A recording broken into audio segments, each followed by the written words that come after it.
Service public. Service public. Service public. Besoin de comprendre, de savoir, besoin de vous informer sur différents sujets du quotidien. Éducation, santé, justice et loi, sur des sujets de société, culture, environnement, sport et histoire. Tout cela réuni sur une même enseigne. Service public. C'est tout simplement notre... Bonjour à toutes, bonjour à tous, un plaisir les amis de vous retrouver comme tous les dimanches, lundi, mardi, dans le service public, en direct sur Alger 3 entre 10h et 11h, en compagnie de Hakim Belmoussa à la réalisation, de notre ami Siddiq à la technique, Nesseline est à la régie d'antenne et Yassine au streaming. Un plaisir les amis de vous retrouver aujourd'hui pour parler du reboisement. Vous savez très bien que la Champ 3 chaque année récidive et organise la grande opération éco-citoyenne de reboisement. C'est le Jardin des Anges cette année dans sa 17e édition. Et oui, nous avons commencé en 2008 et on est content justement de cette collaboration avec la DGF.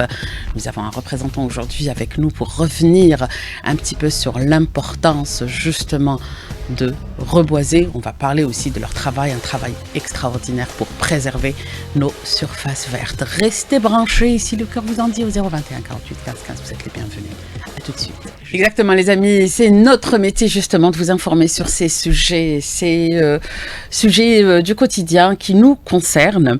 Et justement aujourd'hui on va parler du reboisement et nous avons avec nous un cadre de la DGF, la Direction Générale des Forêts.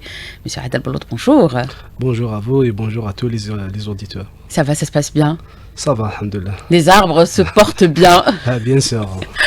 Tant mieux. Les amis, vous savez très bien que la Champ 3 de la radio algérienne organise chaque année cette grande opération éco-citoyenne de reboisement, le Jardin des Anges. Cette année, c'est la 17e édition.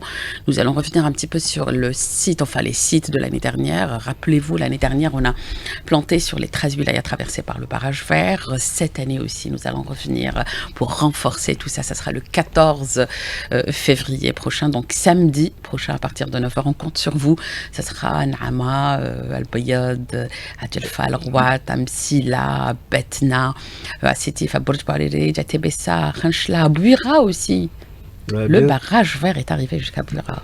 Bien sûr, après la relance de barrage vert, et comme vous avez dit, vous accompagnez toujours la Direction Générale des Forêts, c'est la 17e édition de Jardin des Anges. Donc l'année passée, c'était la plantation dans l'aire de barrage vert à travers tous les wilayas, les 13 wilayas de le barrage vert, les wilayas typiques. Donc c'était un événement très important. Très important. Il y avait beaucoup de citoyens surtout qui ont répondu à l'appel. Surtout les dernières années, nous avons enregistré la sensibilité citoyenne et la contribution vers tout ce qui est environnement. Exactement, surtout impliquer toutes ces personnes à mettre la main à la pâte, mettre la main justement pour pouvoir rentrer en contact avec cette nature, pour pouvoir l'aimer afin de pouvoir la protéger. Quand on aime, on protège, et surtout quand on met quelque chose, quand on contribue à la réalisation justement d'un projet aussi important que le barrage vert. Donc ça va être encore plus intéressant pour cette nouvelle génération, notamment les enfants qui participent en masse avec nous chaque année. Bien sûr, les établissements scolaires, et aussi c'est d'impliquer les citoyens pour protéger le patrimoine, les ressources algériennes, non seulement tout ce qui est environnement, mais toutes les ressources algériennes. Nous, on parle sur les ressources environnementales et le patrimoine forestier. Donc, toujours, nous avons impliqué les citoyens à travers soit les associations, les collectivités, ou bien les citoyens à travers les volontariats et avec vous, les établissements scolaires et les scouts musulmans, et les associations, les fédérations de chasse. Ça fait du bien de voir autant de personnes. On va commencer par le commencement. Il faut dire, les amis, que la campagne de reboisement commence vers le mois d'octobre. Bien sûr, il faut rappeler que la campagne de plantation se lance chaque année le 25 octobre, dès les derniers jours de la dernière semaine d'octobre, qui coïncide avec le 25 octobre, la journée nationale de l'arbre, et se termine le 21 mars, la journée internationale des forêts.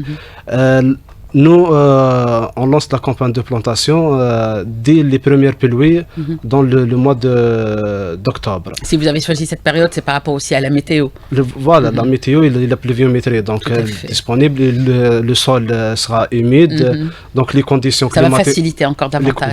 Les conditions climatiques s'englobent et en plus... la période, c'est la campagne de plantation, généralement c'est 5 mois. Donc on préfère de planter le mois de novembre-décembre pour profiter la pluie et l'eau naturelle. Du mois de décembre, janvier, février jusqu'à mars. Puisque le mois d'été, on aura besoin de main d'œuvre après, sinon il va falloir aller arroser. L'irrigation, ça coûte. Exactement. Donc on va profiter un petit peu des conditions climatiques. On plante quoi généralement ? Qu'est-ce qu'on plante comme espèce? Est-ce qu'on doit suivre le sol? Est-ce qu'on doit suivre le climat de la région? Bien sûr. Tout d'abord, les plantations, il faut savoir que nous, la Direction Générale des Forêts, nous avons les programmes de la Direction Générale des Forêts qui nécessitent un budget ou une enveloppe budgétaire pour la réalisation. Ces programmes sont annuels, soit localement, soit par un budget du ministère de l'Agriculture et du Développement rural.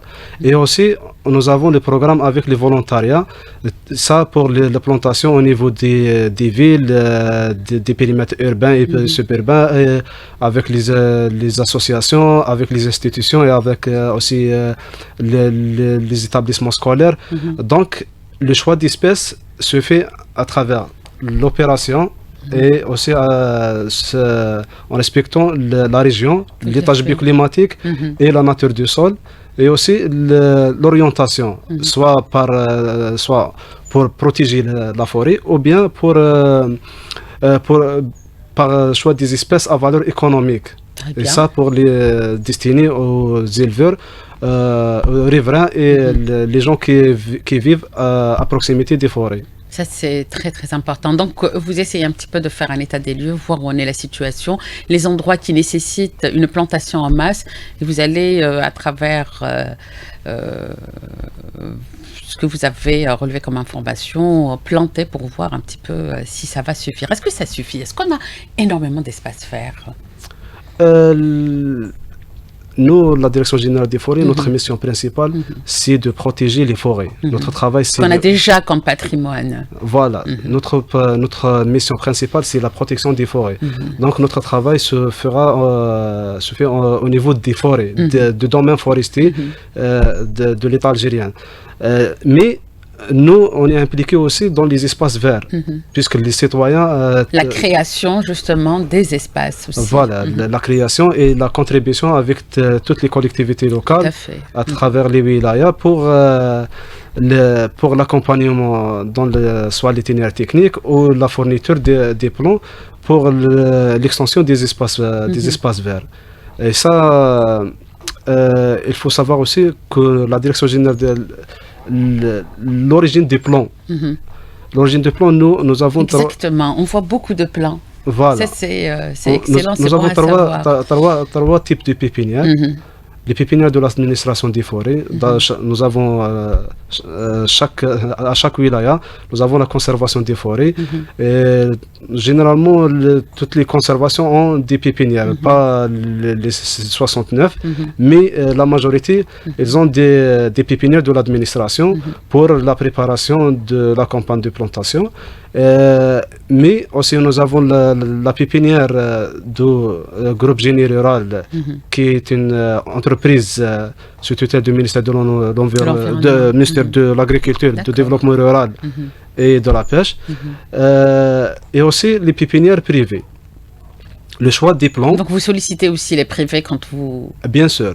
Quand vous Mais n'avez pour pas, solliciter le nombre. voilà, ces pépinières, pour les solliciter, il faut d'abord savoir que nous avons la Commission nationale de contrôle phytotechnique. Exactement. Donc vous suivez un petit peu le travail qui se fait chez les privés pour Bien voir sûr. s'ils sont en normes. Voilà. Bien, soit chez les privés, soit chez l'administration ou bien l'entreprise de l'État. Il faut passer par le contrôle phytotechnique pour que les plants soient sains. Donc, Oui. bien Ça sûr. ne sert à rien de planter des Voilà. plants qui ont des anomalies. Voilà, il faut cette commission généralement elle passe en mois de septembre avant le lancement de la campagne. Elle fait l'inspection et le contrôle des plans. Sur cette démarche, on fait la disponibilité des plans pour la préparation de chaque campagne. On génère combien de plants généralement par an? C'est des centaines de milliers, voire des millions. Non, pas centaines de millions, mais Non, c'est de milliers. Oui. On dépasse. Généralement, cette année, il y avait disponibilité, je pense que 25 millions de plants au niveau de tous les pépinières. Sur l'ensemble du territoire national. Bien sûr, mais les pépinières qui ont bénéficié de l'agrément des plants, l'agréage des plants. Donc ça fait du bien à la Bien nature, justement. Et quels sont généralement les espaces qui nécessitent le plus d'attention? On a combien de forêts à travers le territoire national? Quels sont les endroits qui nécessitent un travail spécifique? Tout d'abord, le choix des parcelles à planter. On fait des cahiers de charges. Chaque wilaya, elle fait des sorties pour le constat des espaces à planter ou programmer aux prochaines années.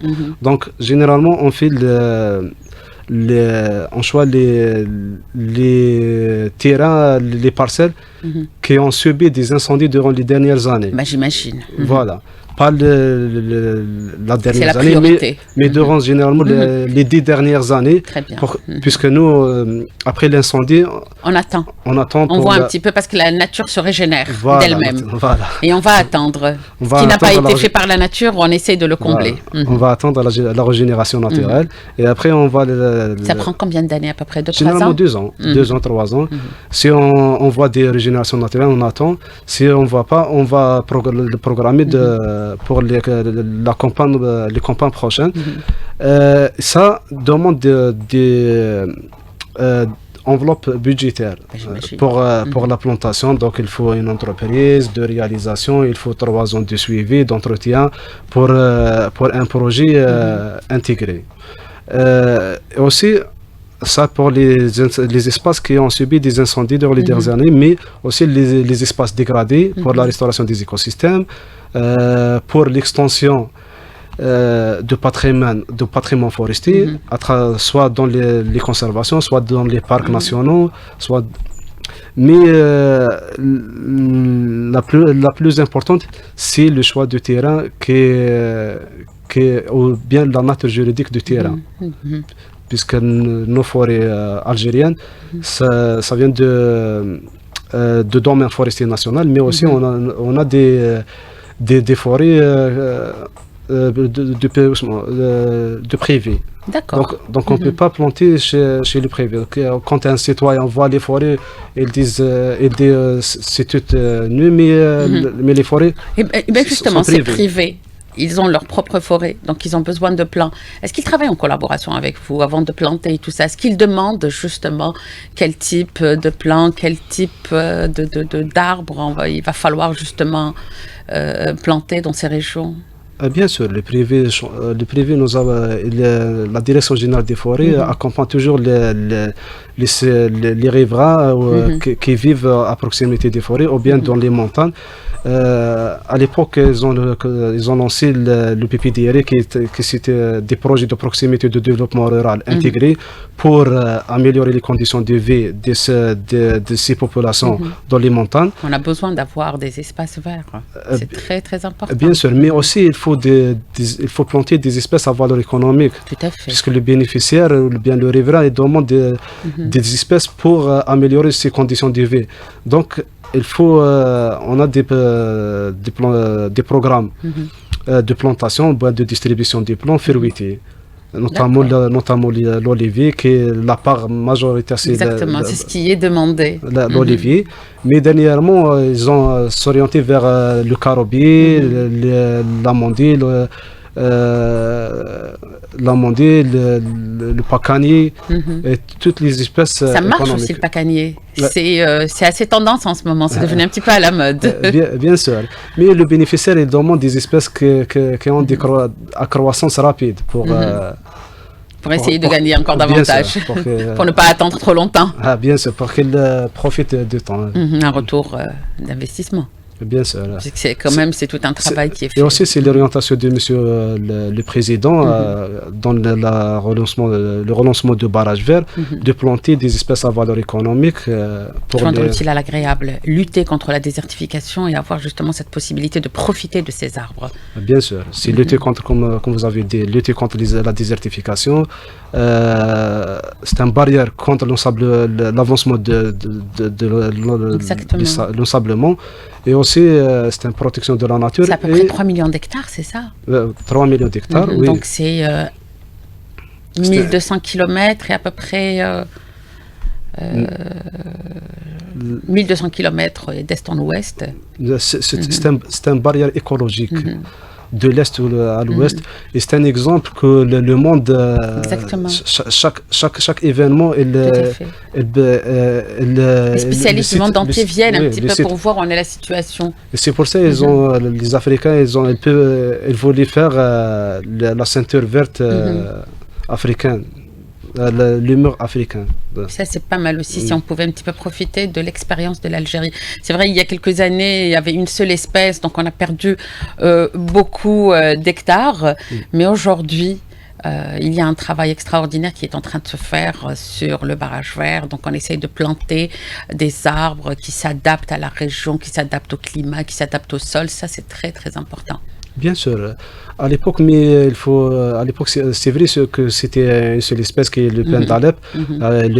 Quand il y a une monoculture, exactement. Quand il y a un petit pépin, c'est tout qui. On risque de propagation de la maladie. Cela dit, ça a marché du côté de Djelfa, par exemple. La chenille aussi. La chenille processionnelle. Donc, quand il y a une seule espèce, la propagation se passe rapidement. Tout à fait. Donc, on risque de perdre ces parcelles. Mais à l'époque, je pense que, à mon avis, il n'y avait pas toutes les institutions comme aujourd'hui. Exactement. Aujourd'hui, c'est la DGF qui a repris le la Direction générale des forêts à travers les conservations des forêts au niveau local. Nous avons aussi les universités. Maintenant, chaque wilaya, il y a des spécialistes, les chercheurs, les professeurs. Nous avons les centres de recherche. Nous avons aussi les instituts de recherche. Nous avons l'agence spatiale, l'agence spatiale, les bureaux de développement urbanisme. Donc, nous avons toutes les... C'est tout le monde qui s'intéresse à cette ceinture verte. Bien sûr. Donc, nous avons toutes les mesures pour réussir ce projet. Et on le voit à peu près. On le voit, par exemple, à Djelfa. C'est extraordinaire. Ils ont quand même des espaces, mais interminables. Du côté de Tranchla aussi, à Al-Bayad aussi, avec la fixation des dunes. Ça, c'est génial aussi. Cette technique pour fixer les dunes, et ça marche du côté d'Al-Bayad. Bien sûr, mais il faut aussi prendre en considération la nature de chaque wilaya. Puisqu'à Djelfa, nous avons comment dirais-je, le métier ou bien le principal des citoyens, c'est l'élevage. Donc on risque il faut un gardiennage pour réussir le projet. Chaque wilaya a sa spécificité écologique ou bien pour les citoyens. Mais si on devait revenir un petit peu sur la fixation des dunes, cette façon spécifique pour fixer justement ces dunes, il y a une plantation spécifique qui est faite. Pour fixer les dunes, on a deux types. La fixation des dunes biologiques et la fixation des dunes mécaniques par les murs. C'est incroyable comment on va fixer cette dune quand on la voit, elle est extraordinaire. Bien sûr. Mais les gens de terrain, ils ont de l'expérience. Ils font un grand travail pour Et ça se passe comment réellement sur le terrain? Comment on fixe une dune? Comme je citais, Il y a deux types. deux types, fixation biologique par la plantation des espèces qui résistent à la sécheresse, les conditions climatiques du terrain, et aussi par la fixation biologique par des murettes, des pierres sèches. Ou bien d'autres espèces sèches. Où est-ce qu'on plante? Vraiment au niveau de la dune ou à proximité? Non, à proximité. À proximité Ils seront mis sur les dunes, par exemple, si on va du côté de Fatis, dans la wilaya de Timimoun. Donc, on voit des dunes interminables, mais avec une plantation sur les dunes. Bon, je sais que c'est un petit muret qu'on met pour justement limiter ce mouvement, le mouvement des dunes. Bien sûr, mais généralement dans les zones sahariennes, pour réussir le projet à travers ces plantations, il faut un système d'irrigation spécial, système d'irrigation par goutte à goutte. Et ça coûte.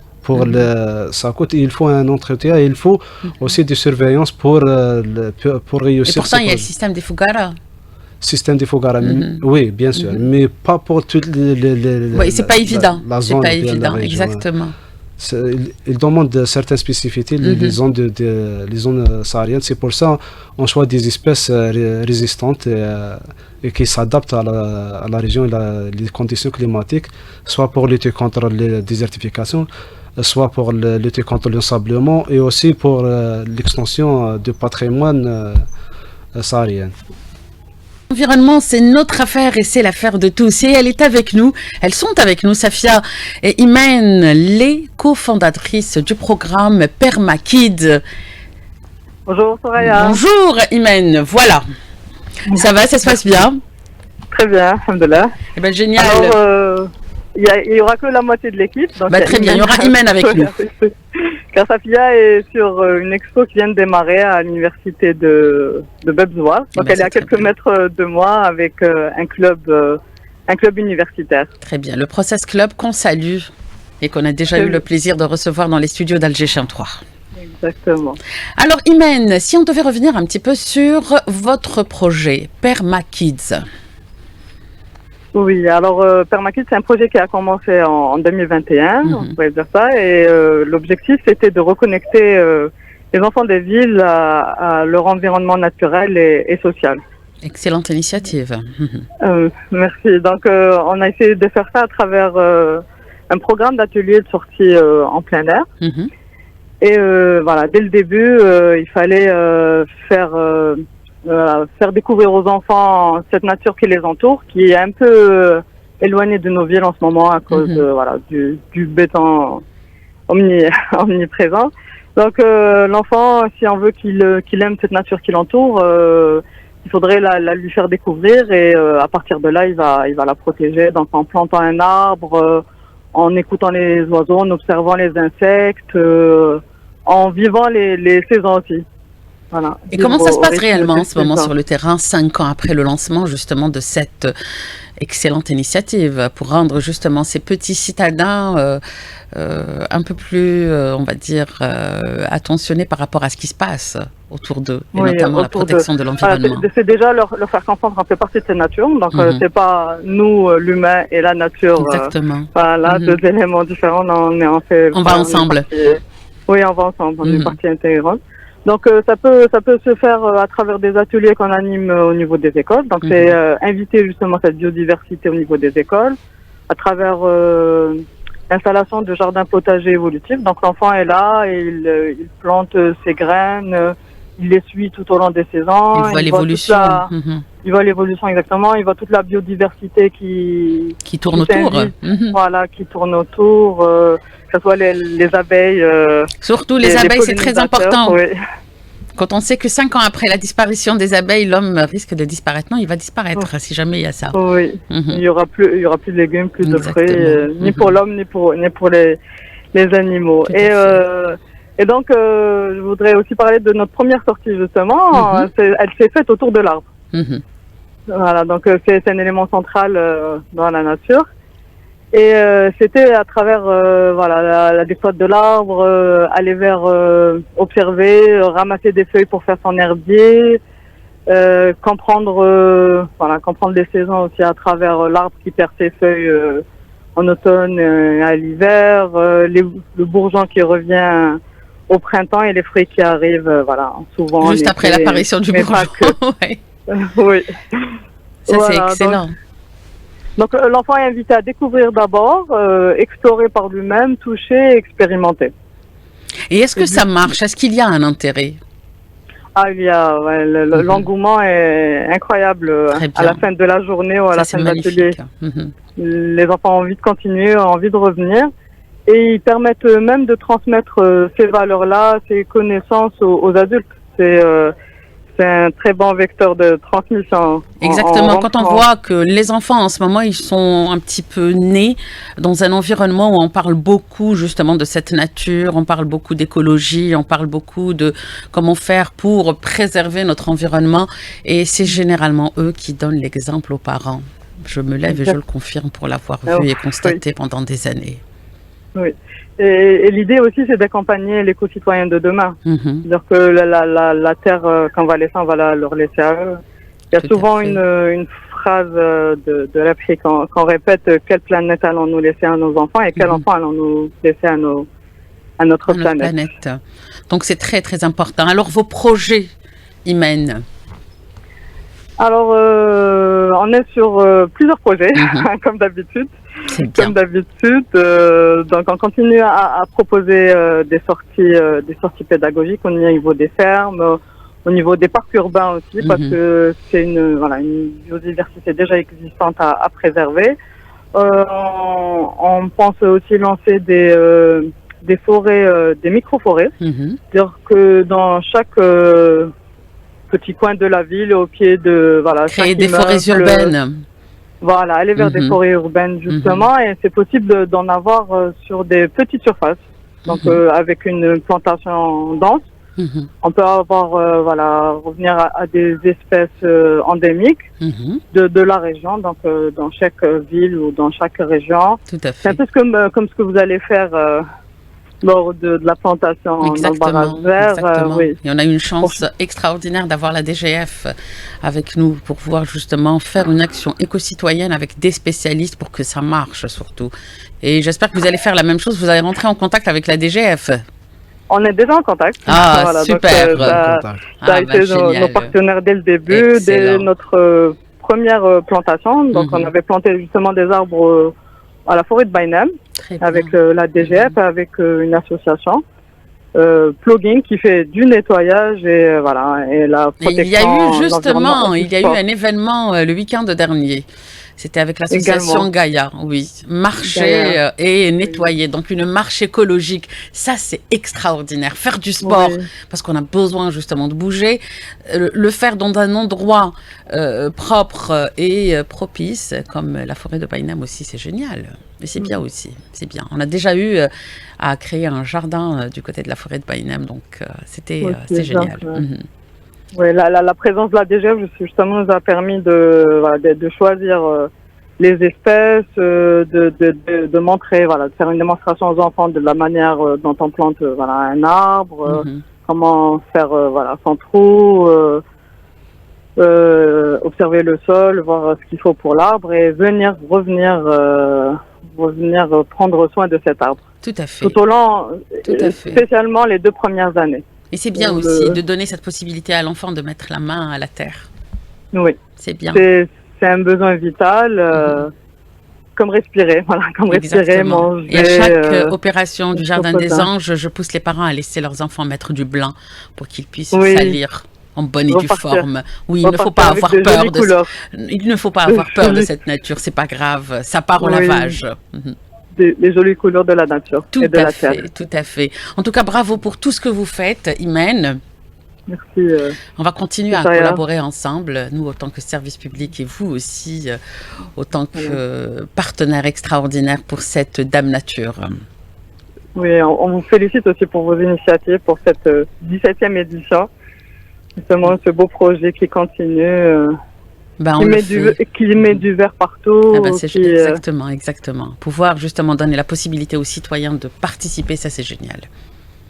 Et c'est ça aussi le service public. Voilà, qui prennent conscience aussi de l'impact. On est dans une période de changement climatique où les effets se font sentir et voilà, être prêt pour vivre avec et pour atténuer. Ah bah c'est très bien. Merci beaucoup, Imen. L'entend des arbres. Je rappelle à nos amis auditeurs que vous êtes cofondatrice du projet Perma Kids. Voilà. Ça, c'est bien. En tout cas, bravo pour ce que vous faites. Au revoir et bonne journée. Merci beaucoup, Soraya. Au revoir. Merci à vous. Merci à vous. Adel Belot, ça, c'est très bien. Ça, c'est des initiatives à encourager. Bien sûr, nous avons de la chance de rencontrer Madame Imen à la DGF. Elle est venue pour les projets de permaforêt, création des forêts denses. Et pour le projet de Permakids, moi le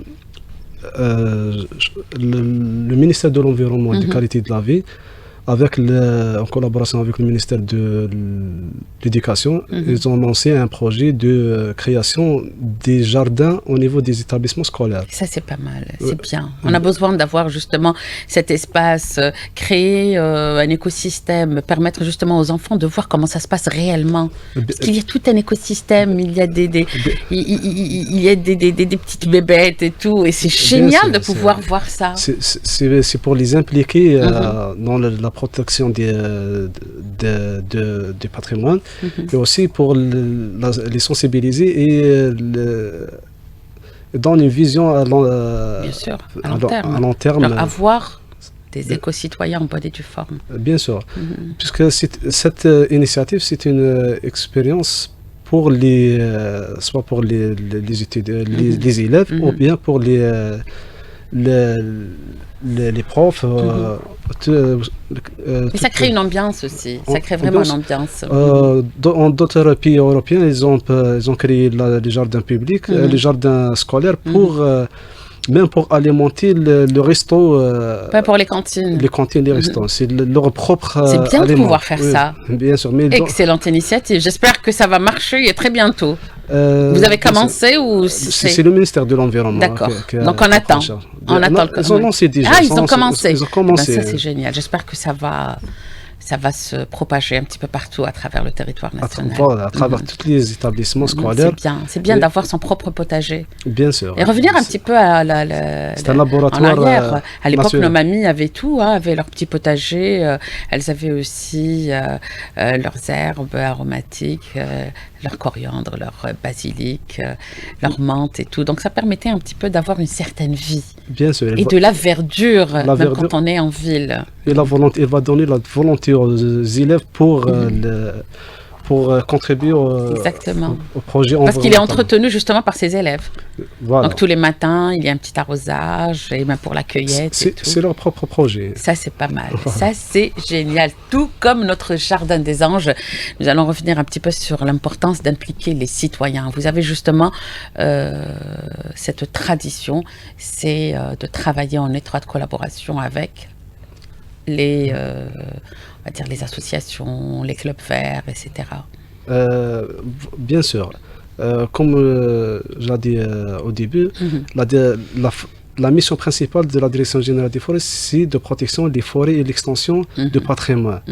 C'est les forêts, le domaine forestier. Mais les espaces verts, on accompagne les collectivités locales et on implique les citoyens et les associations. Dernièrement, nous avons enregistré une grande importance, comment dirais-je. C'est vrai qu'aujourd'hui, il y a un engouement extraordinaire pour la plantation et même on vient vous solliciter. Bien sûr, le large public, même dans les réseaux sociaux, nous avons... Ils veulent absolument participer. Les associations actives. Donc, cette année, nous avions le défi de planter 1 million qui a lancé monsieur le ministre avec l'association Jazair Khadra, de planter 1 million de plants ça a été planté au nord, je crois. Maintenant, ça va être au sud aussi. En octobre. Le mois d'octobre. En 25 octobre. Nous avons dépassé l'objectif initial. C'est excellent. Bien sûr, nous avons planté 1 400 000 plants. Et maintenant, le monsieur le ministre a lancé un autre défi de planter 5 millions d'arbres le 14 février, C'est Inch'Allah, samedi extraordinaire, c'est prochain. extraordinaire. Donc, les opérations se multiplient ce 14 février avec l'opération de la Chaîne 3 pour justement la ceinture verte et aussi les 5 millions, un défi extraordinaire. Et que demander de plus, je veux dire, de mieux que de voir justement un maximum de personnes ce jour-là pour pouvoir mettre la main à la pâte ou mettre la main, justement, il faut toucher cette terre, rentrer en contact avec cette terre pour pouvoir la sentir, la toucher, l'aimer pour mieux la protéger. Mais justement, si on devait donner des conseils de plantation, parce qu'on ne va pas venir et planter, c'est pas, je veux dire, c'est pas quelque chose qu'on va faire comme ça d'une façon anarchique. Il y a un processus à suivre. Tout à fait. Tout d'abord, pour les 5 millions d'arbres. Il faut 1 million, c'était le début de la campagne. Les pépinières sont, les plants, c'était disponible. Maintenant, pour arriver à 5 millions de plantés de 5 millions, on va redoubler d'efforts. Redoubler, mais il faut un budget pour acheter ces plants. D'accord. Pour les 5 millions aussi, on va planter des arbres fruités. D'accord. Chez les bénéficiaires. Les arbres forestiers et les arbres ornementaux au niveau des espaces verts et des espaces urbains. Donc le ministre de l'Agriculture et du Développement Rural a sollicité des sponsors et des opérateurs économiques pour contribuer à cet événement à travers... De toutes les façons, l'environnement, c'est l'affaire de tous. Hein. Bien sûr. On est tous concernés. Chacun son rôle. Exact. Pour l'itinéraire technique de plantation, les gens de la conservation des forêts, les gens de terrain, ou bien dans des parcs nationaux, de chaque wilaya ou les wilayas à côté. Ils ont préparé le terrain par la préparation du sol, l'ouverture de potiers, pour que les citoyens ou bien les collaborateurs ou bien les participants, soit les citoyens, les associations, soit... Justement pour nos opérations, quand on arrive, tout est prêt. Hein. Voilà. Il y a tout sur place. Voilà, les plants sont... Il faut les mettre juste... Les plants, il faut les planter, l'arroser sur place. Donc, il faut respecter l'itinéraire technique. Comme on a cité au début, le choix des espèces. Il faut que les espèces sont passées par l'agréage des plants. Des espèces homologuées. Et ça, c'est votre spécialité. Voilà. Le choix des espèces par rapport au terrain, et soit aussi. Et après, l'ouverture du potier. On enlève le petit sachet qui entoure. Avant le lèvement des sachets, il faut l'ouverture du potier soit passer par les normes. Donc les espèces forestières, les dimensions ne sont pas les mêmes avec comme l'arbre fruitier. Parce que l'arbre fruitier, il a des racines... il a besoin de plus d'espace. Voilà, plus d'espace puisque les racines sont plus larges que... Parce qu'il va chercher de l'eau. Donc il y a un développement encore plus par rapport aux autres arbres, oui. Voilà. Après, les procédures de plantation, comme vous avez dit... Le respect aussi de la distance entre chaque plant. La distance et la densité, l'enlèvement du sachet. On est obligé de l'enlever. Bien sûr, et pas le jeter sur terre. Non, pas du tout, pas du tout. Il faut l'enlever, le ramasser après et le jeter. Voilà, le niveau du sachet ou bien le conteneur. Après la mise en terre, c'est la partie la plus agréable. Et aussi après il faut le fixer bien comme il faut. Il faut le fixer, il ne faut pas qu'il bouge. Pour bouger, bien pour sortir l'oxygène. Exactement. Il faut défraîchir un peu. Voilà, pour donner les racines, pour éviter la dispersion des racines. D'où l'importance de le faire avec des spécialistes qui nous montrent sur place. Voilà, c'est le cas justement pour notre opération Le Jardin des Anges. Il y a toujours les forestiers avec les enfants, avec les personnes qui viennent un petit peu pour laisser libre cours justement à cette pulsion de vouloir faire du bien. Voilà, avec vous, et il faut toujours un encadrement technique pour assurer la réussite des plantations. Et après, on arrose d'arrosage d'appointe. Et surtout, nous, la Direction Générale des Forêts, on demande toujours c'est pas la première plantation, la première étape qui est la plantation, qui est nécessaire. Mais la deuxième étape, c'est l'entretien. Oui. Et revient de. C'est bien de revenir pour pouvoir ramener une petite bouteille. Si chacun vient pour mettre un petit peu d'eau là où il a planté son arbre, ça c'est pas mal. Pour arroser, pour l'entretenir et pour soit pour la préparation de la campagne des incendies, pour le nettoyage des forêts. Ça c'est bien. Donc toujours on rappelle aux associations pour revenir et pour les citoyens. Il y a une étape extraordinaire aussi, c'est de pousser les gens à ne pas arracher. Voilà. Si vous voulez planter avec nous, marhaba. Mais si vous trouvez, n'arrachez pas s'il vous plaît. Bien sûr. On a déjà vécu ce genre d'incident. Puisque c'est, comme on avait cité, c'est la nature juridique du terrain. Parfois, chaque wilaya a sa spécificité, donc il faut sensibiliser les gens avant. Pour protéger. Et les impliquer, à venir nombreux. C'est pour ça et leur dire c'est pour vous. Bien sûr. Ce qu'on est en train de faire, c'est pour vous. C'est pour ça, dans l'ère de barrage vert, on a cette opération pour le relance de barrage vert. On a intégré les espèces économiques à valeur économique pour et notamment du côté par exemple de Had Sahari, là où on avait le plateau central l'année dernière pour notre 16e édition, du côté de Had Sahari, il y avait une cité extraordinaire et c'est tout les habitants qui étaient avec nous sur place et en ce moment ça marche super bien parce qu'ils sont là, ils surveillent ce qu'ils ont fait en compagnie justement de tous les forestiers et c'est très bien. C'est ça aussi l'objectif premier. Impliquer pour mieux protéger. Bien sûr, impliquer et bénéficier et profiter aussi. Des espèces à valeur économique et aussi protéger la nature et les forêts spécifiquement. Eh ben, c'est très bien. Merci beaucoup. Monsieur Adel Bellout, je rappelle que vous êtes cadre à la DGF. Si on devait donner un dernier conseil. Merci à vous. J'espère qu'on va réussir on sera nombreux. Inch'Allah. Ce samedi, on sera nombreux. L'opération de samedi 14 février. Et Sahara Mdankom. Donc les amis, on compte sur vous. La 17e édition du Jardin des Anges va s'effectuer sur les 13 wilayas traversées par le barrage vert. Nous avons Nama, nous avons le Biyat, nous avons Djelfa, nous avons la Rouat, alors Msila, Betna, Tebessa, Khanchla, Bouira, Sétif, Borj Bouariri, Djemedea, voilà. Donc soyez nombreux. Soyez à l'écoute aussi. Il y a aussi les radios locales qui vont diffuser l'information pour vous donner encore davantage d'informations concernant les sites auxquels vous pouvez vous joindre pour mettre la main à la pâte. On compte sur vous les amis. Et à très bientôt. Voilà, je vous donne rendez-vous samedi à partir de 9h en direct de la Rouat où on aura le plateau central et une émission spéciale. Voilà, avec tous nos correspondants. Merci infiniment.